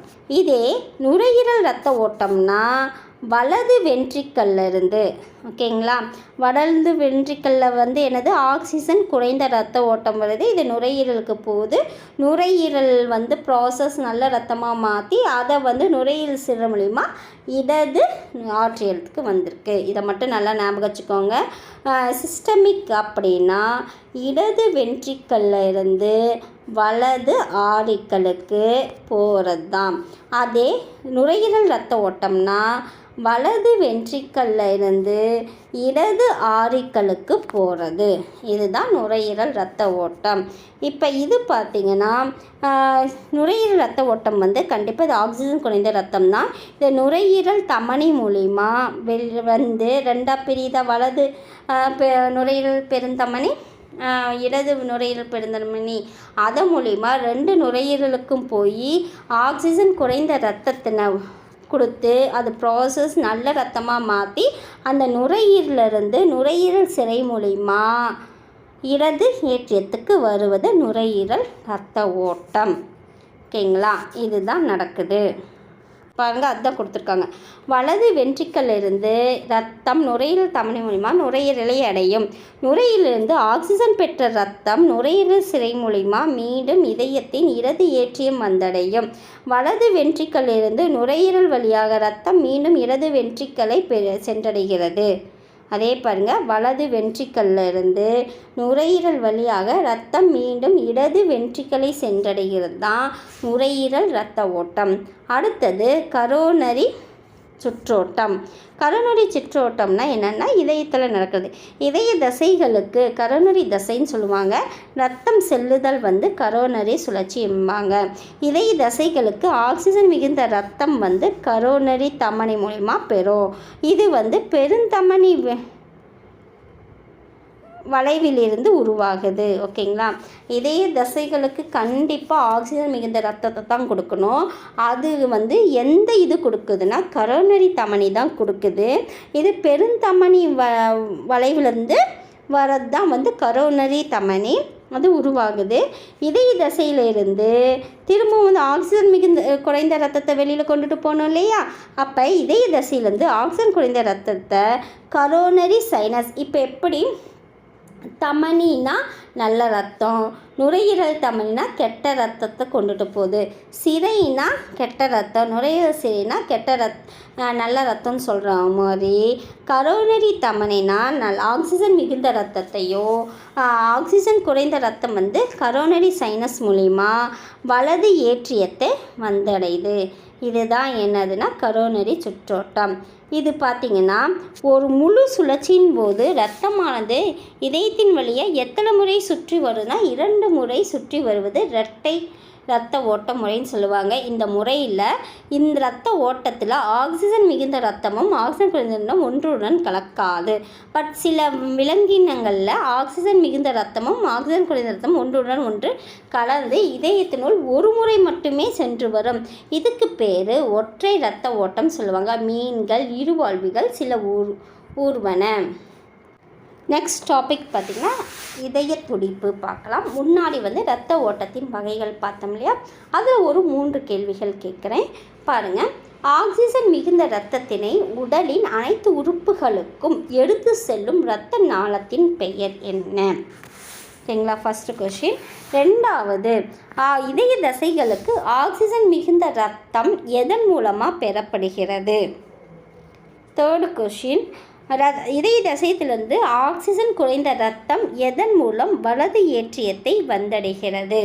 இந்த 3 கொஷினுக்கும் கமெண்ட் செக்ஷனில் கமெண்ட் பண்ணுங்கள். அடுத்த டாபிக் இதய துடிப்பு. ஓகேங்களா, இதயத்தின் ஆரிக்கல்கள் மற்றும் வென்ட்ரிகல்கள் முழுமையாக ஒரு முறை சுருங்கி விரிவடையும் நிகழ்வு. ஆரிக்கலும் சரி வென்ட்ரிகலும் சரி முழுமையாக ஒரு முறை சுருங்கி விரிவடைகிற நிகழ்வு பேர் தான் இதய துடிப்பு. ஓகேங்களா, சுருங்குவது வந்து சிஸ்டோல்னு சொல்லுவாங்க, விரிவடைவது டயஸ்டோல்னு சொல்லுவாங்க. சுருங்குவது சுருங்குவது சிஸ்டோல், விரிவடைவது டயஸ்டோல். இதயமானது சராசரியாக ஒரு நிமிடத்திற்கு 72லேருந்து 75 முறை துடிக்குது. இதயமானது சராசரியாக ஒரு நிமிடத்திற்கு 72லேருந்து 75 முறை துடிக்குது. இதய துடிப்பு பரவுதல் அப்படின்னு பார்த்திங்கன்னா மனித இதயம் வந்து மயோஜெனிக் வகையை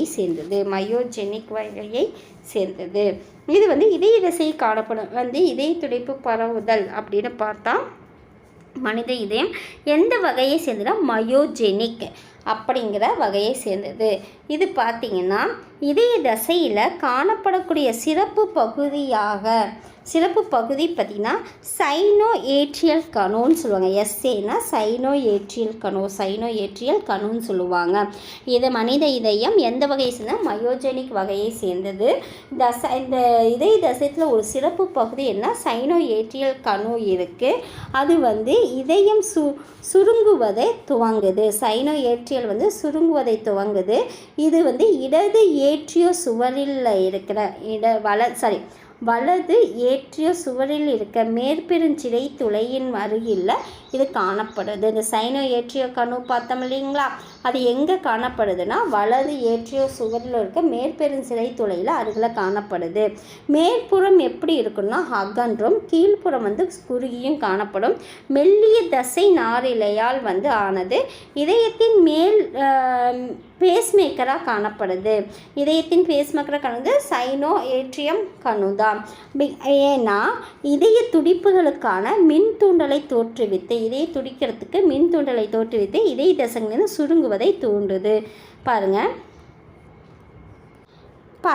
இப்போ எஸ்ஏ கணுவிலேருந்து தூண்டல்கள் வந்து அலைகளாக பரவி வலது மற்றும் இடது ஏற்றியல் சுவர்களை சுருங்க செய்வதன் மூலமாக ரத்தம் வந்து ஆரிக்குலோ வென்ட்ரிகுலர் திறப்பின் வழியாக வென்ட்ரிகுலர் வந்து திறக்குது. அதன் வழியாக வென்ட்ரிகளுக்கு வந்து ரத்தம் வந்து உந்தி தள்ளப்படுது. எஸ்ஏ கணுவிலிருந்து மின்தூண்டல்கள் அலைகள் வந்து ஏவி கணு அப்படின்னா ஏற்றியோ வென்ட்ரிகுலர் கணு. அங்கே வந்து சைனோ ஏற்றியல் கணு தான் எஸ்ஏ. இது வந்து ஆரிக்குலோ வென்ட்ரிகுலர் கணு அணுவிற்கு பரவுது. ஏவி கற்றை மற்றும் புற்கிஞ்சி கற்றைகள் வழியாக ஏவி கற்றைகள்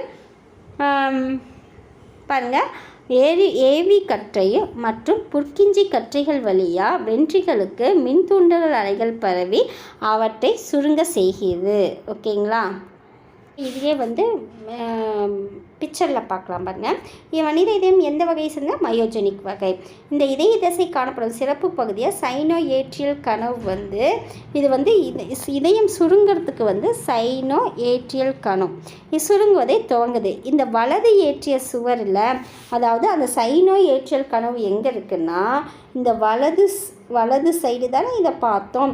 இந்த வலது சைடில் ஏட்ரியல் சுவரில் இந்த சைனோவில் ஏட்ரியல் சுவரில் உள்ள மேற்பெருஞ்சிரை துளையின் இதுதான் மேற்பெருஞ்சிரையா.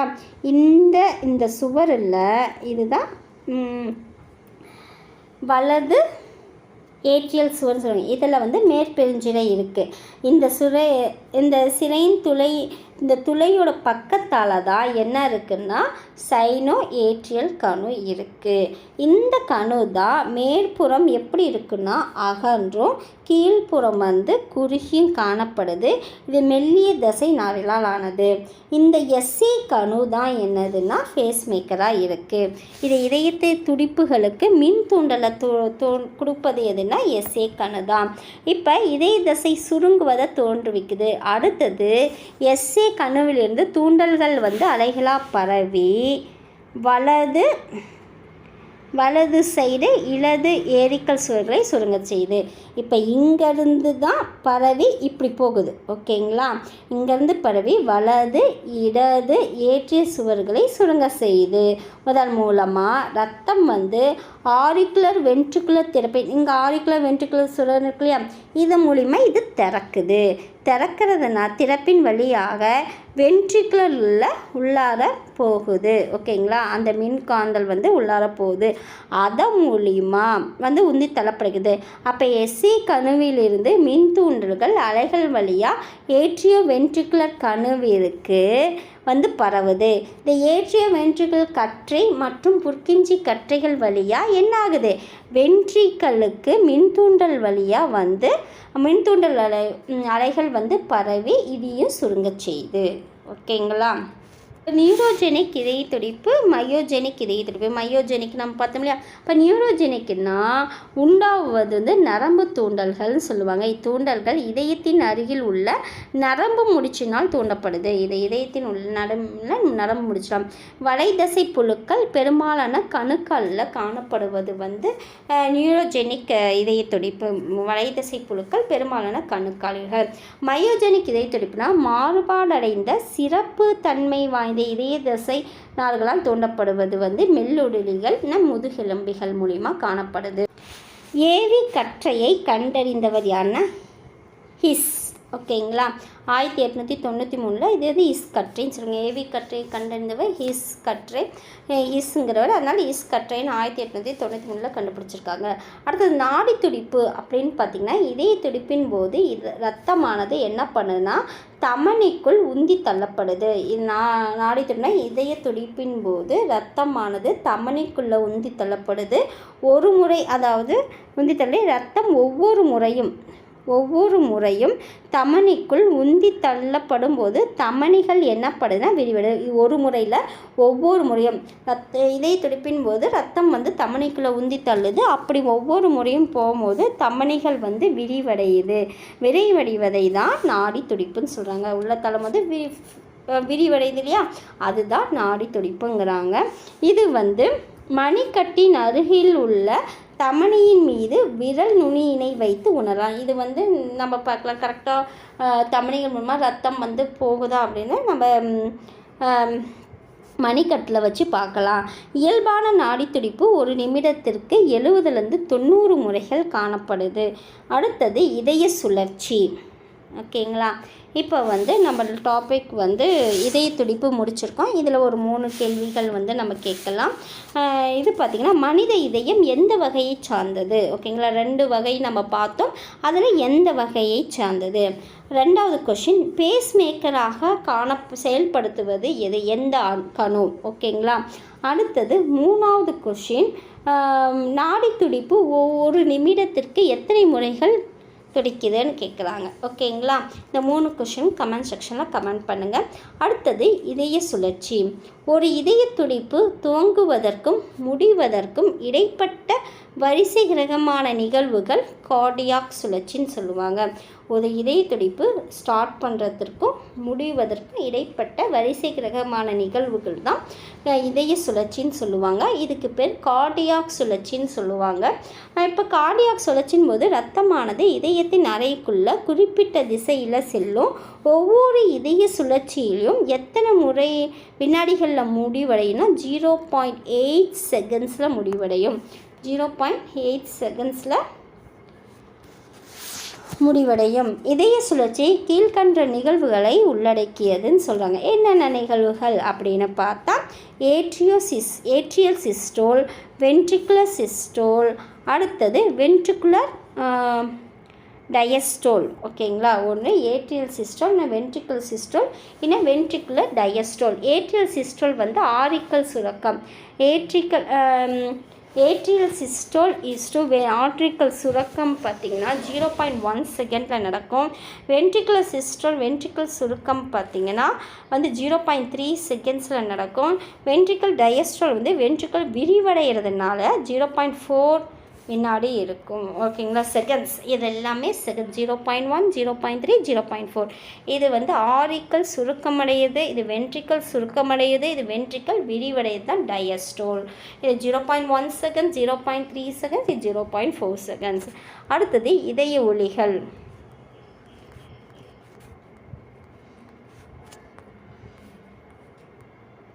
இதய ஒலிகள் அப்படின்னு பார்த்தீங்கன்னா, இதய ஒலியானது இதய வாழ்வுகள் சீரான முறையில் திறந்து மூடுறதுனால இதய ஒலி ஏற்படுது. இதய வாழ்வுகள், அதாவது வாழ்வுகள் என்ன பார்த்தோம்? மூவிதழ் வாழ்வு, ஈரிதழ் வாழ்வு, அரைச்சந்திர வாழ்வுன்னு 3 பார்த்தோம். இந்த மாதிரி இதய வாழ்வுகள் சீரான முறையில் மூடுவதால் ஏற்படுது, திறந்து மூடுறதுனால ஏற்படுது. ஃபஸ்ட்டு ஒலி லப்புங்கிறது தான் வந்து ஃபஸ்ட்டு ஒலி. இதை நீண்ட நேரத்திற்கு ஒலிக்கும். இது வென்ட்ரிகுலர் சிஸ்டோலின் ஆரம்ப நிலையில். வென்ட்ரிகுலர் சிஸ்டோல்னா என்னது? வென்ட்ரிகுலர் மூடுறதுனால. அதாவது ஏட்ரியல் சிஸ்டோல்னா ஆரிக்கல்கள் சுருக்கம் அடைகிறதுனால 0.1 செகண்ட்ஸில். வென்ட்ரிக்கல் சிஸ்டம் வென்ட்ரிக்கல் வந்து சுருக்கம் அடைகிறதுனால. வென்ட்ரிக்கல் டயஸ்டோல்னா வென்ட்ரிக்கல் விரிவடைகிறதுனால நம்ம பார்த்தோம். அதை வச்சு தான் இதய ஒலிகள் ஏற்படுது. இப்போ வென்ட்ரிகுலர் சிஸ்டோலின் ஆரம்ப நிலையிலே, வென்ட்ரிக்கல் சிஸ்டோல்னா என்னது? வென்ட்ரிக்கல் சுருக்கம் அடைகிற ஆரம்ப நிலையில் மூவிதழ் மற்றும் ஈதழ் வாழ்வுகள் வந்து என்ன ஆகுது? இங்கே வந்து சிஸ்டோல்னாவே சுருங்குதுன்னா மூடுவது. அப்போ மூடுவதனால இந்த ஒலி வந்து உண்டாகுது. இரண்டாவது ஒலி வந்து டப்பு. இது வந்து சற்று குறுகிய காலமே ஒலிக்கும். வென்ட்ரிக்கல் சிஸ்டோலின் முடிவில், ரெண்டுமே வென்ட்ரிக்கல் சிஸ்டோலு. இது வந்து ஆரம்ப நிலையில் இருக்கிறது லப்பு. இங்கே முடிகிற நிலையில் அரைச்சந்திர வாழ்வு மூடுவதனால ஏற்படுது. இங்கே எல்லாமே மூடுறதுனால, அங்கே மூவிதழ் மற்றும் ஈரிதழ் வாழ்வு மூடுறதுனால ஏற்படுது லப்பு. இங்கே அரைச்சந்திர வாழ்வு மூடுவதனால ஏற்படுவது டப்பு. ஓகேங்களா? இதுதான் இதய ஒலி. இரத்த அழுத்தம் அடுத்த டாபிக். இப்போ வந்து லாஸ்ட்டாக பார்த்தது இதய சுழற்சியும் இதய ஒலிகளும் பார்த்தோம். இதில் ஒரு 3 கேள்விகள் கேட்கப்படுது. ஓகேங்களா? இதய சுழற்சிக்கு மற்றொரு பெயர் என்ன? ஓகேங்களா? ரெண்டாவது, ஒரு இதய சுழற்சி அப்பையும் எவ்வளோ நேரத்தில் முடிவடைகிறது? ரெண்டாவது கொஷின். மூணாவது, நீண்ட நேரத்திற்கு ஒலிக்கும் இதய ஒலி என்ன? ஓகேங்களா? 3 கொஷின். ஓகேங்களா? வாங்க அடுத்த டாபிக் போகலாம். இரத்த அழுத்தம். தமனிகள் வழியே ரத்தம் ஓடும்போது அந்த தமனிகளில் பக்கவாட்டு சுவற்றில் ஒரு அழுத்தம் ஏற்படும். அந்த இரத்த அழுத்தம் ஏற்படுறது தான் இந்த இரத்த அழுத்தம் சொல்கிறாங்க.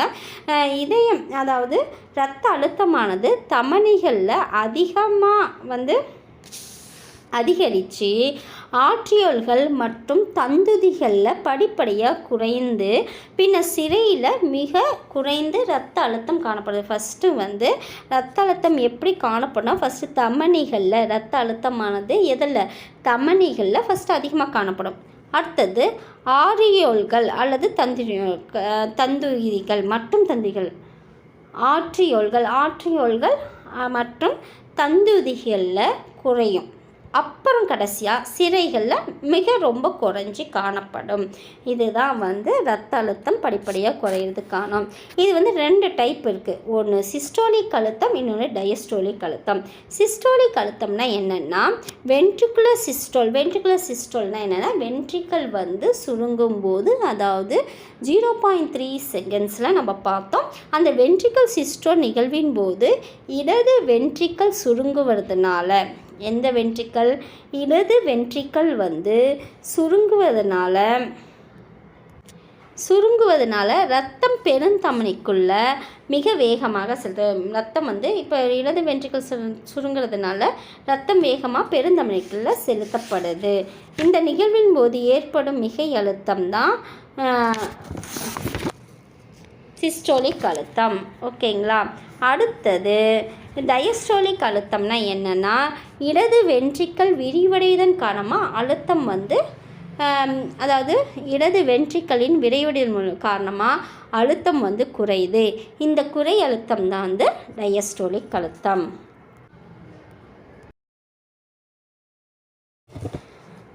பாருங்கள், அடுத்தது ஸ்டெத்தாஸ்கோப். இது பார்த்திங்கன்னா உள்ளுறுப்புகள் ஏற்படுத்தும் ஒலிகளை கண்டறியிறது, முக்கியமாக இதயத்தோட ஒலியை கேட்டறியிறது. அப்புறமேட்டு பார்த்திங்கன்னா குறிப்பிட்ட இடத்துல ஏதாவது சிக்கல் இருக்கா அப்படிங்கிறது இதை மூலிமா கண்டுபிடிச்சி அந்த நோய்களை அடையாளம் கண்டறியறதுக்கு இது யூஸ் ஆகுது. நவீன மின்னணு ஸ்டெத்தோஸ்கோப் மிகவும் துல்லியமாக தான் கணக்கிடப்படுது.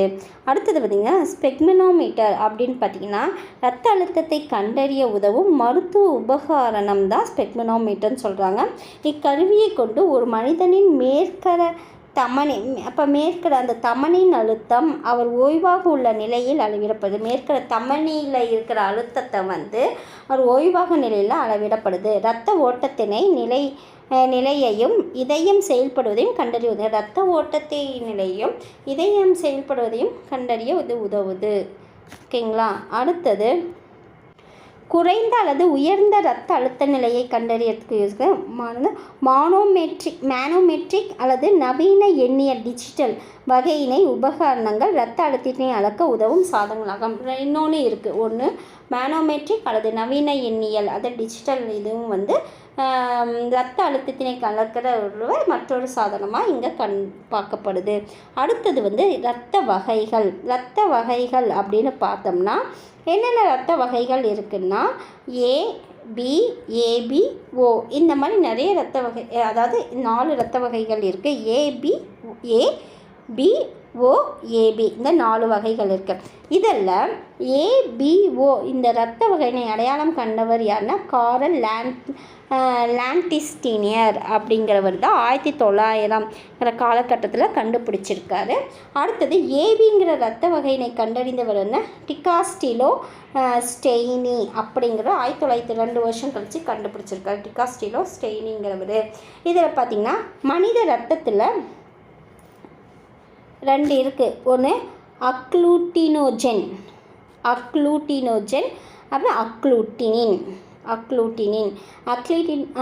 அக்ளூட்டினோஜன் வந்து ஆன்டிஜன்னு சொல்லுவாங்க, அல்லது அக்ளூட்டினின் அப்படிங்கிறது ஆன்டிபாடி, அதாவது எதிர்ப்பொருள்கள்னு சொல்லுவாங்க. இப்போ வந்து அக்ளூட்டினோஜன் ஆன்டிஜன்கிறது ஆர்பிசியோட மேற்புற படலத்தில் காணப்படுகிறது தான் ஆன்டிஜன். அதே இது பார்த்திங்கன்னா ஆன்டிபாடி வந்து இரத்த பிளாஸ்மாவில் காணப்படுது. ஆன்டிபாடி வந்து இரத்த பிளாஸ்மாவிலையும் ஆன்டிஜன் வந்து மேற்புற படலத்திலையும் காணப்படுவது, ஆர்பிசியோட மேற்புற படலத்தில் காணப்படுவது ஆன்டிஜன். இப்போ ஆன்டிஜன் மற்றும் ஆன்டிபாடி காணப்படுவதில் அடிப்படையில் மனித ரத்தம் வந்து 4 வகையாக பிரிச்சிருக்காங்க. எதன் அடிப்படையில் பிரிச்சிருக்காங்க? ஆன்டிஜனையும் ஆன்டிபாடிகள் காணப்படுகிற அடிப்படையில் 4 வகையாக பிரிச்சிருக்காங்க. ஏபி மற்றும் ஓ. இப்போ ஏபி வகையாக இருந்தால் ஆன்டிஜன் என்னவாக இருக்கும், ஆன்டிபாடி என்னவாக இருக்கும்? அப்போ ஆன்டிஜன் எப்பயுமே ஏ வகையானா ஆன்டிஜன் ஏ, பி வகையானதுன்னா ஆன்டிஜன் பி அப்படின்னு தான் எடுத்துக்கணும். அப்போ அதுக்கு ஆப்போசிட் தான். இப்போ ஏவோட ஆப்போசிட் பி. இப்போ ஆன்டிஜன் ஏவாக இருந்தால் ஆன்டிபாடி என்னவாக இருக்கும், பியாக இருக்கும். ஆன்டிஜன்னா என்ன, எதில் காணப்படக்கூடியது? ஆர்பிசியோட மேற்பரப்பில் காணப்படுகிறது தான் ஆன்டிஜன். அப்போ ஆர்பிசியில் மேற்பரப்பில் காணப்படக்கூடிய ஆன்டிஜன் என்னவாக இருக்கும்? ஏ வகையில் ஏவாக தான் இருக்கும். அதே ஆன்டிபாடினாவே எதில் காணப்படுனா இரத்த பிளாஸ்மாவில் காணப்படுது. அப்போ ஏ வகை இரத்தமாக இருந்தால் அதுக்கு ஆப்போசிட்டாக இருக்க பி வந்து இரத்த பிளாஸ்மாவில் காணப்படும். அடுத்தது பி வகை இரத்தமாக இருந்தால் ஆன்டிஜன் கண்டிப்பாக பியாக இருக்கும், ஆன்டிபாடி ஏவாக இருக்கும். ஆன்டிஜன்னா ஆர்பிசியின் மேற்பரப்பில் காணப்படுது, ஆன்டிபாடி ஏ வந்து இரத்த பிளாஸ்மாவில் காணப்படுது. அடுத்தது ஏபி வகையாக இருந்தால் ஆன்டிஜன் வந்து ஏ மற்றும் பி இது ரெண்டுமே ஆர்பிசியோட மேற்பரப்பில் காணப்படும், அதற்கான ஆன்டிபாடிகள் அதுக்கு பிளாஸ்மாவில் காணப்படாது. அடுத்தது ஓ வகையாக இருந்தால் ஆன்டிஜன் ஏபி ஆன்டிஜன் வந்து இப்போ அது ஓ வகையாக இருந்துச்சுன்னா ஏ அண்ட் பி வந்து ஆர்பிசியோட மேற்பரத்தில் காணப்படாது, ஆன்டிபாடி ஏ மற்றும் பி பிளாஸ்மாவில் காணப்படும். ஓங்கிறது காணப்படும், ஏவும் பியும் வச்சு தான் நம்ம எழுதணும். அப்போ பிளாஸ்மாவில் காணப்படுவது வந்து ஓ வகை இரத்த வகை. ஓகேங்களா. அப்போ இதுக்கு ஆப்போசிட்டாக இருக்கும், இதில் காணப்படாது, இதில் காணப்படும். அடுத்தது இங்கே ஆர்பிசியின் ஆன்டிஜன் என்ன, பிளாஸ்மாவில் ஆன்டிபாடி என்ன, நம்ம பார்த்ததை இங்கே ஷார்ட்டாக கொடுத்துருக்காங்க. ஏவா இருந்தால் ஆன்டிஜன் ஏவாக இருக்கும், இதுக்கு ஆப்போசிட் ஆன்டிபாடி என்னவாக இருக்கும், பியாக இருக்கும். பியாக இருந்தால் ஆன்டிஜன் பியாக இருக்கும், இதுக்கு ஆப்போசிட் ஏவாக இருக்கும். ஏபி இருந்தால் ஏபி வந்து ஆன்டிஜனாக இருக்கும், இதில் வந்து ஆன்டிபாடி கிடையாது. ஓவாக இருந்தால் இது ஆன்டிஜன் கிடையாது, ஆன்டிபாடி வந்து ஏவும் பியாக இருக்கும். இது வழங்குதல் பெறுதல். இப்போ ஏ வகை ரத்தம் வந்து யாருக்கு கொடுக்கலாம். யாருக்கிட்டேருந்து வாங்கலான்னு பார்த்திங்கன்னா, ஏ வகையாக இருந்தால் ஏக்கும் ஏபிங்கிற ப்ளட் குரூப்பை கொண்டவங்களுக்கும் கொடுக்கலாம். வழங்குறது வந்து இந்த பெறுதல் வந்து யார்கிட்டனா ஏக்கிட்டேருந்து வாங்கலாம், இல்லை ஓக்கிட்டேருந்து வாங்கலாம். அடுத்தது பி பார்த்திங்கன்னா பிக்கு கொடுக்கலாம், இல்லை ஏபிக்கு கொடுக்கலாம். யார்கிட்டேருந்து வாங்கினா பிக்கிட்ட வாங்கலாம், இல்லை ஓக்கிட்டேருந்து வாங்கலாம். ஏபியாக இருந்தால் கொடுக்கறது ஏபி கிட்ட தான் கொடுக்கணும். பெறுதல் வந்து ஏ கிட்டேருந்து வாங்கலாம், பி கிட்டேருந்து வாங்கலாம், ஏபி கிட்ட வாங்கலாம், ஓ கிட்டேருந்து வாங்கலாம். அனைவர்கிட்டையும் வாங்கிக்கலாம். ஓ வந்து பார்த்திங்கன்னா யாருக்கு வேணாலும் கொடுக்கலாம். ஏ கிட்ட கொடுக்கலாம், பி கிட்ட கொடுக்கலாம், ஏபிக்கு கொடுக்கலாம், ஓ கிட்ட கொடுக்கலாம். அனைத்து கொடுக்கலாம். ஆனால் வாங்கிறது வந்து ஓ கிட்ட மட்டும்தான் வாங்க முடியும். அடுத்தது ரத்தம் வழங்குதல் பார்த்திங்கன்னா ரத்தம் திரட்சி ஆகும். ஏன்னா பொருத்தமில்லாமல் ஒரு ரத்தம் வந்து வகையின வேறு ஒருவர் வந்து வாங்கிக்கிட்டாங்கன்னா ரத்தம் திரட்சிட்டு இறக்க நேரிடும். அனைவரிடம் இருந்து ரத்தம் பெறுபவர் யாருன்னா ஏபி வகை, யார்கிட்ட வேணாலும் வாங்கிக்கலாம். இரத்த கொடையாளின்னா ஓ வகை தான் இரத்த கொடையாளி. அடுத்தது ஆர்ஹெச் கார்னி கண்டுபிடிச்சவங்க யாருன்னா அதே நம்ம கண்டுபிடிச்ச காரல் லாண்டஸ்டீனர் 1900 அதே 40 வருஷம் கழித்து ஆர்ஹெச் கார்னியை வந்து லாண்டஸ்டீனியர் வியனர் மற்றும் வியனர் அப்படிங்கிற 2 பேரும் 1940 ஆர்ஹெச் கார்னி ரத்த வகையை கண்டுபிடிச்சிருக்காங்க.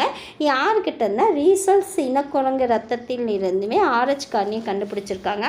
ஆர்ஹெச் ப்ளஸ் வந்து நேர்வகை ரத்தத்தை உடையவர் வந்து அவர் இரத்த சிவப்பணுக்கள் மீது ஆர்ஹெச் ஆன்டிஜென்களை கொண்டிருந்தாங்க. ஆர்ஹெச் ப்ளஸ்னால் அந்த ஆர்பிசியில் ஆர்ஹெச் ஆன்டிஜென்கள் இருந்தது.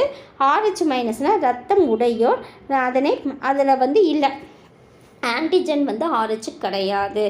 ஆர்ஹெச் ஆன்டிஜென்களுக்கு எதிராக உருவாகும் ஆன்டிபாடிகள் வந்து ஆர்ஹெச் ஆன்டிபாடிகள்னு சொல்கிறாங்க. அடுத்தது நிணநீர் மண்டலம். நிணநீர் மண்டலம்னா என்ன? அந்த நிணநீர் மண்டலம்னா அதில் இருக்கிறது நிணநீர் இருக்கும், நிணநீர் தந்துதிகள் இருக்கும், நிணநீர் நாளங்கள் இருக்கும், தந்துதிகள் நாளங்கள். அடுத்து நிணநீர் முடிச்சுகள் இருக்கும், நிணநீர் குழாய்கள் இருக்கும்.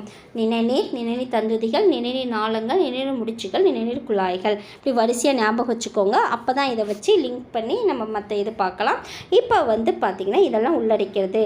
நிணநீர் மண்டலத்தின் வழியே பாய்ந்தோடும் திரவம் தான். இந்த மண்டலத்தில் உள்ளார பாய்ந்தோடுற திரவம் தான் என்னதுன்னா நிணநீர். ஓகேங்களா? இப்போ நிணநீர் தந்துதிகள்னு சொல்கிறாங்க இல்லையா? இந்த நிணநீர் தந்துதிகள் பார்த்திங்கன்னா ஃபஸ்ட்டு வந்து இந்த நிணநீர்னா என்னது? இந்த மண்டலத்தில் பாயக்கூடிய திரவம் தான் நிணநீர். அடுத்தது நிணநீர் தந்துதிகள் பார்த்திங்கன்னா இதெல்லாம் ஒன்றாக இணைச்சி அது பெரிய நிணநீர் நாளங்களாக உருவாகுது. இது பார்த்திங்கன்னா நாளங்களாக உருவாகுது. சிறிய முட்டை மற்றும் பேரிக்காய் வடிவம் இப்போ நாளங்களாக உருவாகுது. இப்போ இதுக்கும் கனெக்ஷன். நிணநீர் வந்து இதுக்குள்ளே பாயக்கூடிய திரவம்.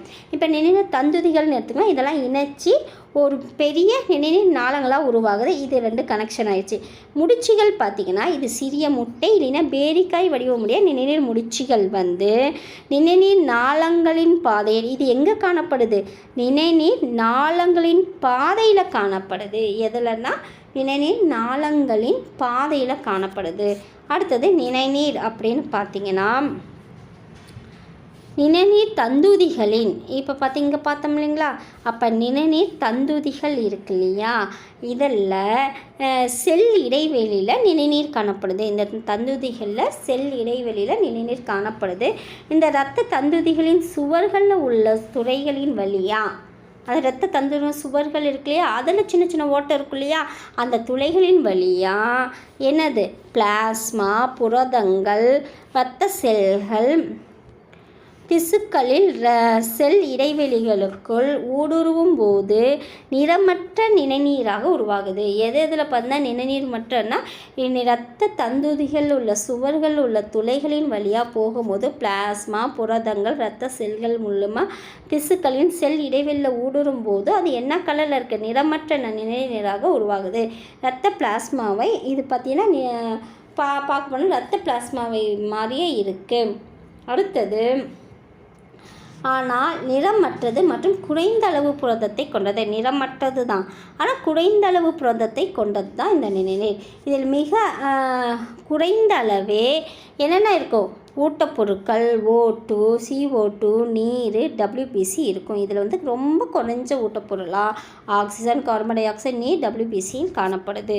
நிணநீரோட அடுத்தது நிணநீர் பணிகள் அப்படின்னு பார்த்திங்கன்னா, ரத்தம் எடுத்து செல்ல இயலாத பகுதிகளுக்கு கூட ஊட்டப்பொருட்களையும் O2வையும் வழங்குது. ரத்தம் எடுத்து செல்ல அது ரத்தம் வந்து எல்லாம் ஃப்ளோ ஆகுது, அது செல்லாத பகுதிகள் கூட ஊட்டப்பொருளையும் ஆக்சிஜனையும் வழங்குது.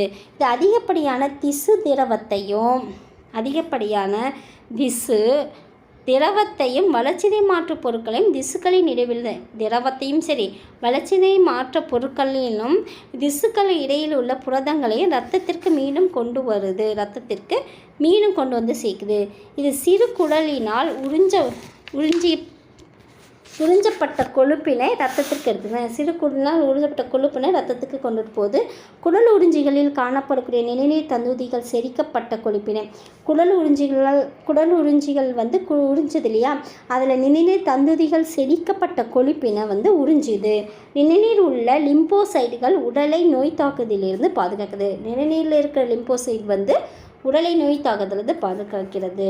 இதுதான் வந்து ரத்தம். 10th நம்ம ரத்த வகைகள் இதெல்லாம் பார்த்துட்டோம்.